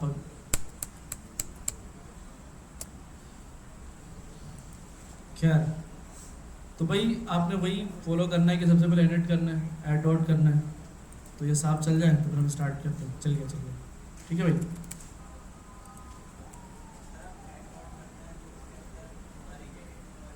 नहीं जाएगी तो गिट इग्नोर का काम ही तो यही है। जब गिट इग्नोर रीड होगी तो उसके अंदर ऑलरेडी लिखा हुआ है कि नॉट मॉड्यूल्स नहीं जाने चाहिए, तो गिट इग्नोर खुद भी नहीं जाती और उसके अंदर रखी हुई फाइल्स जो उसके अंदर मेंशन होती है वो भी नहीं जाती। चेक करते हैं अभी क्या है भाई, नाराज नहीं हुआ, उसकी बदवा लग गई पीछे वाले।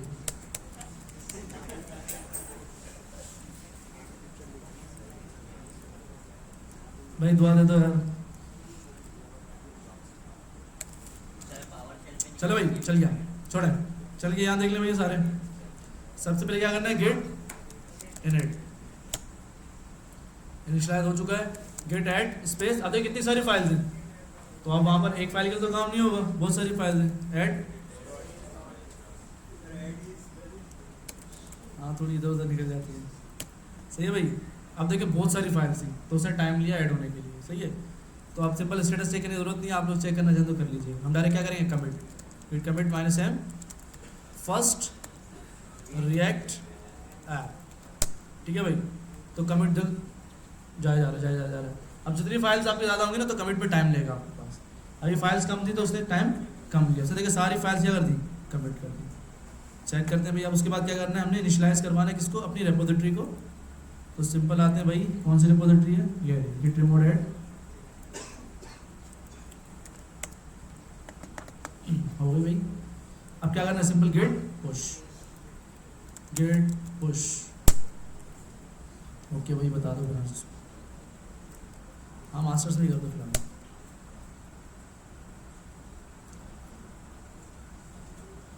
ठीक है, हो गई।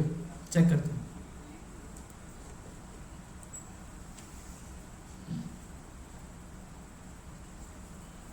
आ गए सारी फाइल्स। देखिए नोट मॉड्यूल्स आए, दिख रहे हैं, नहीं दिख रहे, कहाँ है भाई, यस किधर है, नोट मॉड्यूल्स है ही नहीं इसके अंदर।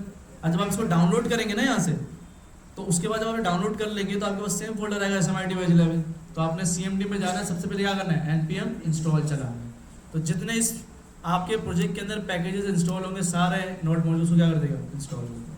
तो भाई आपने npm रन डेफ करना है, तो आपकी ऐप क्या हो जाएगी, रन हो जाएगी। सही है भाई। तो ये देखो रीड में इसने खुद ऐड किया कि भाई रिएक्ट वाइट यूज़ हो रहा है, फलाना ढिमकाना। आप चाहते हैं तो भाई इसको एडिट करके अपना भी लिख सकते हैं। कहाँ पर लगाना चाहिए, यहाँ पर ना, ये फेवाई करने ना, ये वाली यहाँ कह रहे हैं, अच्छा रीड मी के अंदर इसको एडिट कर लिए, सिंपल आप इसको एडिट करें, ठीक है। अब आपने यहाँ पर एक कोड लिखा हुआ होता है, सिंपल आपने इसको कट किया, आप यहाँ पर है, आपने EMG लिखा, SRC लिखा, यहाँ पर आपने सिंपल क्या कर दिया, और यहाँ पर आप क्या दे देंगे, पाथ दे देंगे, सिंपल पाथ दे देंगे, सेव करेंगे, इमेज आ देंगे, सही है। कमिट चेंज करते हैं भाई।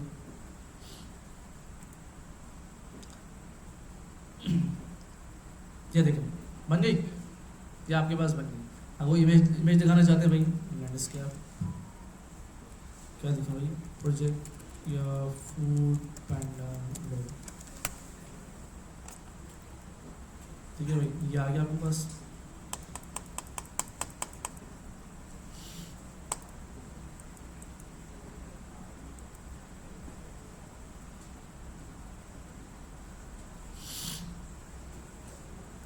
अच्छा भाई, इंस्पेक्ट से अगर इमेज चोरी करनी हो तो इस तरह कर सकते हैं, सही है।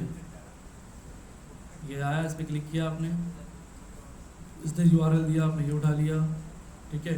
गिटहब पे आए और फिर आपने इसको एडिट किया, यहाँ पर आपने SRC के अंदर पेस्ट कर दिया, ठीक है। कमिट चेंज कर दिया, कमिट्स कर दिया, किधर गई भाई, खैर URL का मसला हुआ, URL आप ठीक से डालेंगे तो इमेज आ जाएगी, सही है। ये इमेज बहुत बड़ी है, शायद नजर नहीं आ रही खैर सही है। देखो कमिट हमने क्या लिखा था, फर्स्ट रह गया तो सारे कमिट आ गया। अब नेक्स्ट टाइम अगर मैं चेंजेस करके फिर वापस इसी फोल्डर के अंदर करना होगा आपने, ठीक है। अगर आपने यहाँ चेंजेस किए हैं, अगेन वापस आपने इसको VS कोड में खोलना होगा, फिर git add dot करना होगा, फिर आपने ओरिजिन देने की जरूरत नहीं होगी, उसने ऑलरेडी ओरिजिन पिक किया हुआ उस फोल्डर का। आपने बस डायरेक्ट क्या करना है, कमिट और पुश करना है, सही है भाई। तो सिंपल गिट वर्जन कंट्रोल था, बहुत ही सिंपल। आप वीडियो देखेंगे तो इंशाल्लाह आपको और क्लियर हो जाएगा। और रिएक्ट की हमने स्टार्टअप देख लिया, ठीक है, किस तरह इंस्टॉल होती है वो हमने देख लिया। बाकी रिएक्ट के चल रहे हम आगे देखते रहेंगे, सही है। चलो मिलते हैं, अल्लाह हाफ़िज़।